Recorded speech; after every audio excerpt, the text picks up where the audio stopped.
Era un bravo ragazzo, adorabile. Era un grande amico di mio figlio, che sono coetanei, eh, sono cresciuti insieme.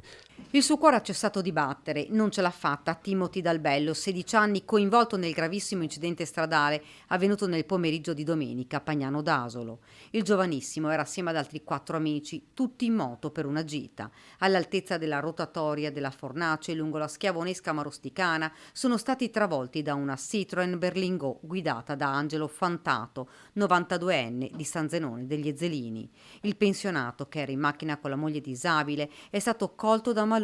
L'auto senza controllo ha investito il gruppetto di giovani motociclisti, tutti studenti del CFP di Fonte.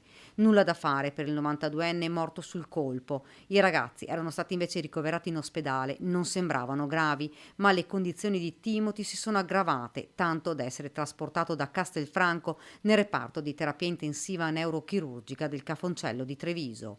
Nella notte Timothy non ce l'ha fatta, è morto lasciando nel dolore i genitori e le 2 sorelle e la comunità intera di Asolo.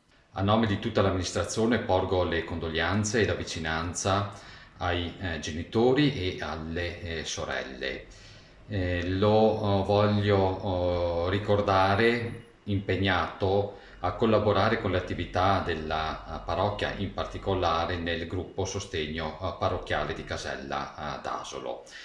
Il cordoglio lo voglio estendere anche ai familiari di Angelo, l'anziano colto da malore deceduto nell'incidente di ieri. La notizia ha raggiunto gli amici del sedicenne che il giorno dell'incidente erano accorsi sul luogo. La moto era sempre stata la sua passione, la patente presa una decina di giorni fa, la festa per quell'attestato che gli avrebbe permesso finalmente di poter guidare la due ruote.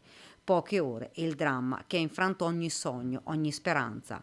In questa rotatoria, 2 vittime della strada, età diverse, un'unica tragedia.